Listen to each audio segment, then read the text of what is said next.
시청자 여러분 안녕하십니까? 복지TV 뉴스입니다. 보건복지부가 지역사회를 통합해 돌보는 일명 지역사회 통합돌봄 기본법을 제정하고 본격적으로 추진하겠다는 방침을 밝혔습니다. 어떠한 내용들이 담겼는지 화면으로 만나보겠습니다. 보건복지부가 지난달 24일 정부 세종청사 복지부 대회의실에서 제28차 커뮤니티 케어 추진본부 실무회의를 갖고 지역사회 통합돌봄의 추진 현황과 하반기 중점 계획을 점검했습니다. 복지부는 현재 16개의 기초자치단체에서 선도사업 모형 개발을 위한 사업에 본격 착수한 상태입니다. 또 올해 하반기부터 거동이 불편해 집에서 치료를 받아야 하는 대상자에게 방문 의료를 제공할 수 있도록 하는 1차 의료 왕진 수가 시범 사업이 실시되며 의료급여 환자의 입원 적정성 평가를 제도화하고 장기 입원 환자의 퇴원을 유도해 삶의 질을 제고하기 위한 방안을 모색합니다. 국토부가 신규 추진 중인 고령자 복지주택의 확충 외에도 기존 공공임대주택에 대한 각종 서비스 연계 방안 마련을 위한 연구를 실시하고 이를 바탕으로 선도 지역 내의 공공임대주택부터 케어 안심주택화할 계획입니다. 또한 지역사회 기반 건강관리의 핵심 인프라인 주민건강센터는 2020년까지 250곳 설치를 목표로 39곳을 추가 확충하게 됩니다. 이외에도 장애인 건강주치의와 노인 일자리 사업 활용 및 퇴원 환자 조기 지원을 위한 장기 요양 재가급여 조기 제공 방안 등이 함께 논의됐습니다. 경기도 수사망에 불법 행위를 저지른 사회복지시설이 포착됐습니다. 그 민낯에 대해 전해드립니다. 보도에 정두리 기자입니다.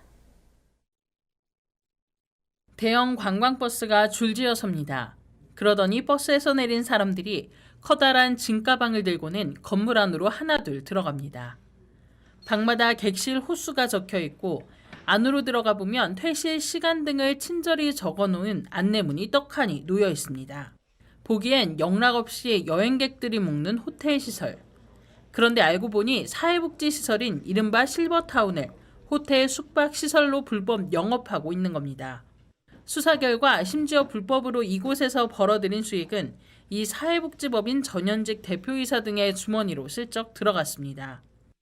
이런 식으로 와서 복지재단을 이렇게 압수수색을 해버리면 이거는 문제가 심각하잖아요. 저희는 어차피 집행을 해야 되는 입장인데 지금 그 말씀하셔도 저희가 똑같은 답변을 드릴 수밖에 없는. 그런데 도리어 왜 왔냐고 따져 묻습니다. 경기도 공정특별사법경찰단이 이렇게 불법 행위를 저질러 부당이득을 취한 사회복지시설 대표 등 11명을 검거했습니다. 보육교사의 근무 시간을 실제보다 부풀려 허위 근로계약서를 작성한 뒤 지자체로부터 보조금을 부정수령에 사용한 어린이집 원장 등도 있었습니다. 사회복지 분야의 예산은 경기도 총 예산의 3분의 1 규모로 매우 큰 비중을 차지하고 있습니다. 이 같은 보조금의 부정 사용과 복지시설의 불법 운영은 결국 도민에게 돌아가야 할 복지 서비스의 질 저하와 직결됩니다. 적발된 3개의 시설의 전현직 대표 등 11명은 사회복지사업법과 공중위생관리법 위반 혐의로 검찰에 송치됐습니다. 이번 기획수사는 지난 3월부터 최근까지 진행됐고 경기도는 앞으로 수사 범위를 더 확대한다는 방침입니다. 복지TV 뉴스 정두리입니다. 제65주년을 맞아 노인복지 정책 토론회와 효 실천대회가 열렸습니다. 한국노인복지중앙회가 설립 제65주년을 기념해 지난 1일 국회 도서관 대강당에서 노인복지 정책 토론회 및 효 실천대회를 개최했습니다. 노인복지대회와 김두관 국회의원이 주최하고 한국노인복지중앙회가 주관한 정책 토론회에 이어 사회적 효 실천 사례 발표대회가 진행됐습니다. 발표대회는 치매 가족의 사례와 입소 이후 경험 사례 등을 공유한 보호자 부문과 주거복지시설과 의료복지시설 현장의 체험 사례를 발표하는 종사자 부문 2개 부문으로 나뉘어 진행됐으며 수상자에게는 보건복지부 장관상과 부상이 주어졌습니다. 전국의 모든 장애인들이 자신의 기량을 뽐내는 제36회 전국 장애인 기능 경기대회가 열렸습니다. 제36회 전국 장애인 기능 경기대회가 지난달 24일 전라북도 전주시 그랜드 힐스턴 호텔에서 개회식을 갖고 27일까지 화산체육관 등 4곳에서 동시 진행됐습니다. 총 42개 직종의 전국 17개 시도 대표 선수 419명이 참가해 오랜 기간 갈고 닦은 기량을 겨뤘습니다. 이번 대회 결과 광주광역시 대표로 참가한 조규홍 씨가 전자기기 직종에서 금메달을 차지하는 등 금메달 42명, 은메달 42명, 동메달 37명의 수상자가 나왔습니다. 수상자에게는 입상한 날부터 2년간 국제장애인 기능올림픽대회 국가대표 선발전에 참가할 수 있는 자격이 부여되는 등 특전이 주어지게 됩니다. 인천 시민 모두가 함께 즐기는 옹진 군민의 날 기념식이 개최됐습니다. 인천시 옹진군은 제46회 군민의 날을 지난 26일 인천 아시아드 주경기장에서 개최했습니다. 옹진군이 군민의 날을 관내에서 벗어나 개최하는 것은 12년 만이며 서해 5도 군민 모두가 참여해 소통하고 화합할 수 있는 군민의 날 행사를 인천 시민과 함께 즐기는 자리로 마련했습니다. 해병대 군악대와 의장대의 축하 공연과 함께 7개면 선수단 입장으로 성대한 막을 열었습니다. 이날 기념식에서는 장정민 옹진군수의 군민상 시상식과 인천광역시장의 시정발전 유공자 대상 표창과 함께 박남춘 시장을 비롯한 시의원, 군구의원 등 축사 순으로 진행됐습니다. 이날 경기는 7개면 750여 명의 선수들이 공굴리기와 고무신 멀리 던지기, 족구, 배구, 줄다리기 등 11개 종목에 출전해 기량을 펼쳤습니다. 이 밖에도 직거래 장터와 제10회 옹진 맛자랑 요리 경연대회도 함께 열려 먹거리와 볼거리, 즐길거리를 제공했습니다. 전남 광양시가 2019 농업인 한마음 대회를 열고 농업인을 격려하는 자리를 가졌습니다. 광양시가 지난달 24일 어려운 환경 속에서 고군분투하는 농업인들을 격려하기 위해 제24회 농업인의 날을 맞아 2019 농업인 한마음 대회를 열었습니다.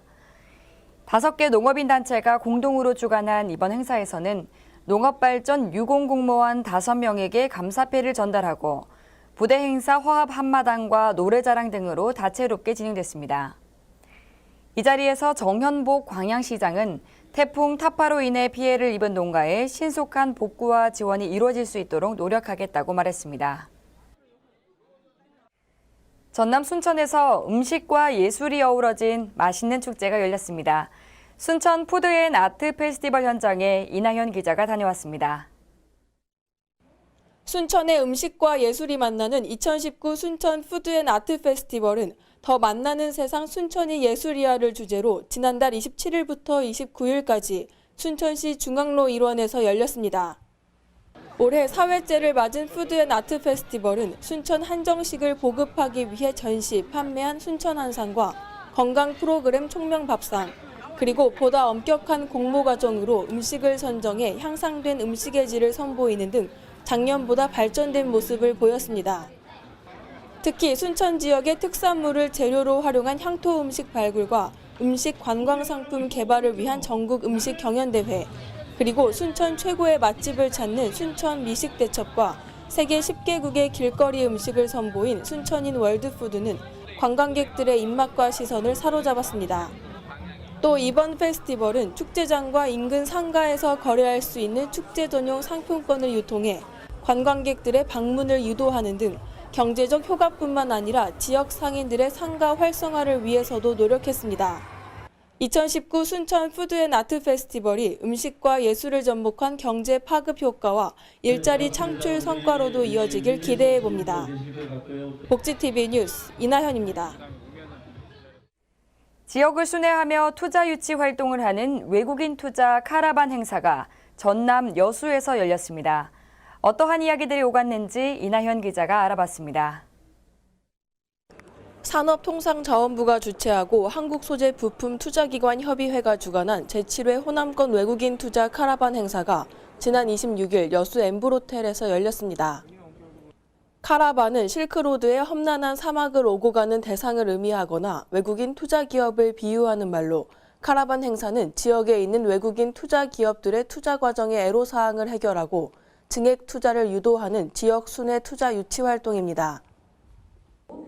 산업통상자원부 관계자와 주요 외국인 투자기업 등 100여 명이 참석한 이날 행사는 간담회와 지역 현안 정책협의회, 투자 유치 세미나 등으로 진행이 됐습니다. 이 외투 카라반은 글로벌 기업들 하여금 이곳 호남권에 투자를 많이 하게 해서 일자리도 창출하고 또 새로운 기술을 이곳 호남 중소기업들이나 소기업들한테 전수할 수 있는 그런 좋은 기회가 되겠습니다. 또 이 자리에서는 소재, 부품, 장비, 공급 안정화를 위한 공공부문 역할과 외국인 투자 정책 방향에 대해서도 다뤄졌습니다. 산업통상자원부는 제7회 호남권 외국인 투자 카라반 행사를 계기로 외국인 투자를 적극 유치해 지역 개발과 고용 창출 등의 지역 산업 발전을 위해 적극 나설 계획입니다. 복지TV 뉴스 이나현입니다. 전남 여수에서 섬의 가치를 다시 한번 되새기는 국제 섬포럼 인 여수가 열렸습니다. 맛과 멋 등 섬의 다양한 매력을 되새기는 시간이 됐다고 하는데요. 이나현 기자가 보도합니다. 지난해에 이어 두 번째로 열린 2019 국제 섬포럼 인 여수가 지난 25일부터 27일까지 여수 경도리조트와 금오도 일원에서 열렸습니다. 섬 박람회, 섬과 음식으로 출발하다라는 주제로 열린 이번 포럼은 섬 전문가와 전국 섬 단체 회원과 주민, 내 외국인 등 200여 명이 참여해 진행됐습니다. 이날 포럼은 기조 강연 섬의 가치를 주제로 시작해 동아시아 섬의 맛과 멋, 그리고 삶, 섬섬 여수 마이스로 잇따로 한국 슬로피시 운동본부 김준 위원장 등 다양한 인사들의 강연으로 이틀간 이어졌습니다. 올해는 인간에게 가장 기본적이면서 생명과 또 직결될 수 있는 음식, 특히 섬 음식과 연결되어 섬 박람회, 섬과 음식으로 출발하는 주제를 선정하게 되었습니다. 특히 둘째 날 오후에는 금오도로 섬 인문학 여행을 떠난 참가자들이 1박 2일간 비렁길 체험과 섬 음식 만들기, 동백 방향제 제작 등을 체험했습니다. 이번 포럼이 여수 세계섬 박람회 유치를 위한 분위기 조성과 함께 섬 음식 관련 마이스 산업 발굴에 기여할 것으로 보여 기대가 되고 있습니다. 복지TV 뉴스 이나현입니다. 지역의 문화 소식 전해드립니다. 뿌리페 예술단 여수시 지부가 정기 연주회 울림 공연을 열고 우리 전통 문화를 통해 울림을 전파했습니다. 이나현 기자가 소식 전합니다. 사단법인 뿌리페 예술단 여수시 지부는 지난 27일 이순신광장에서 정기 연주회 울림 공연을 가졌습니다. 뿌리페 예술단은 전통문화의 계승 발전과 전통문화 보급, 전통예술의 다양함을 개발해 전통문화의 우수성을 세계 속에 널리 알리기 위해 전국 28곳에 설치돼 활발히 활동하고 있는 사물놀이 공연단입니다. 올해는 이제 관광객들과 같이 무대를 마련해보자 해서 이순신 광장에서 시작을 했습니다. 약간 특이하게 저희 지역사회에서 활동하고 있는 학생들, 그 다음에 인근 순천 지역에서 지금 열심히 배우고 있는 중학생, 고등학생까지 같이 포함을 시켜서 열심히 준비했습니다. 뿌리페 예술단 여수시 지부는 이번 공연에서 한려초등학교 모든북반의 공연을 시작으로 여명, 리듬놀이, 장구놀이 등 10여 곡의 프로그램을 선보였습니다.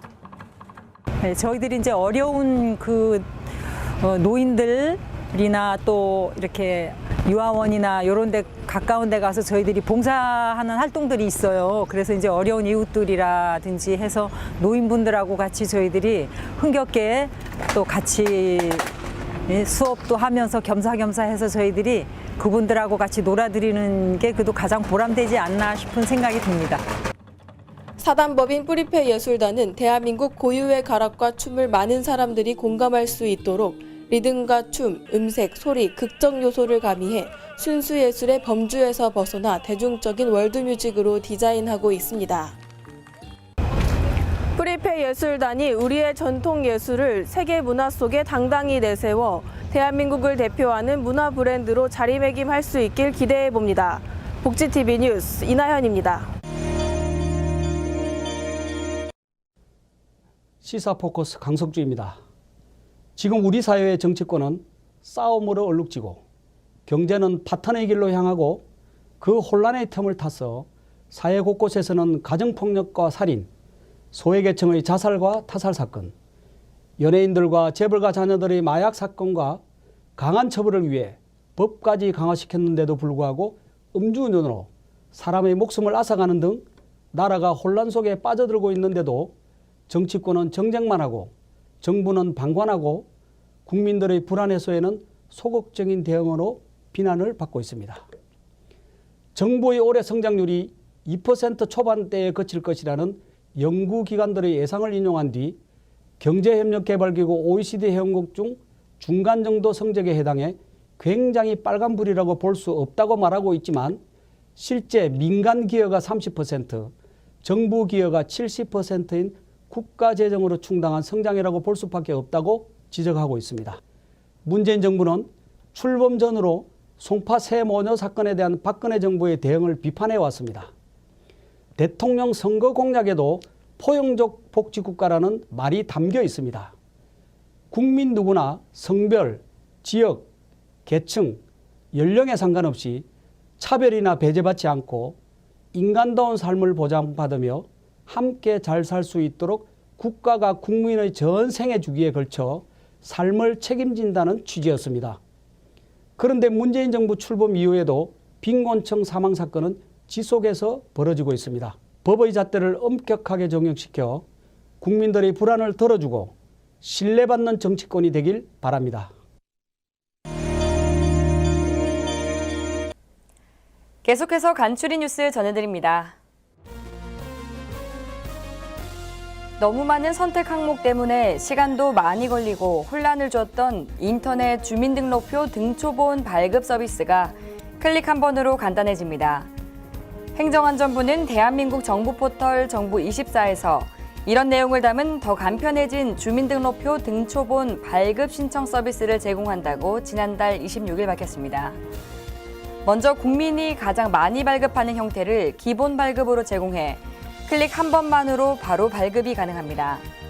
이렇게 되면 과거 주소 변동 사항, 주민등록번호 뒷자리 등 여러 선택 항목을 일일이 선택해야만 발급되었던 불편이 사라집니다. 선택 발급의 경우에도 항목을 그룹으로 단순화해 포함, 미포함 여부를 일일이 신청자가 선택하지 않아도 됩니다.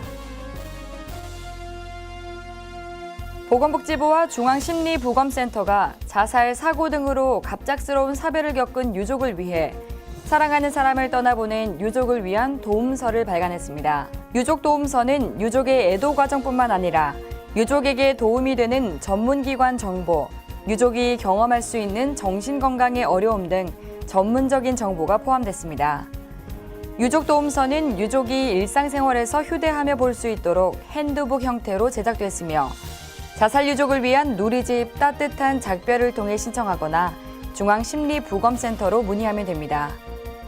이 밖에 자세한 소식은 웰페어뉴스 홈페이지와 장애인신문에서 확인하실 수 있습니다.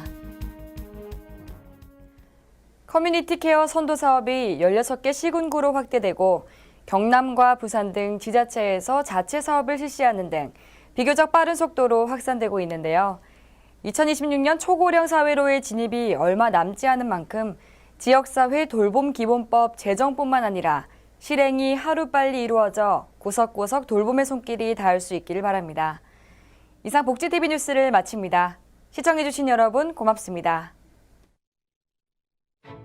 우리 주변에서 일어나는 불공정한 사례부터 억울한 사연, 따뜻한 미담까지 장애인신문과 웰페어뉴스 홈페이지를 통해 보다 다양한 소식을 접할 수 있습니다. 시청자 여러분의 제보를 기다립니다. 웰페어뉴스 홈페이지 또는 전자우편, 전화번호 02-2655-9519로 많은 제보 바랍니다.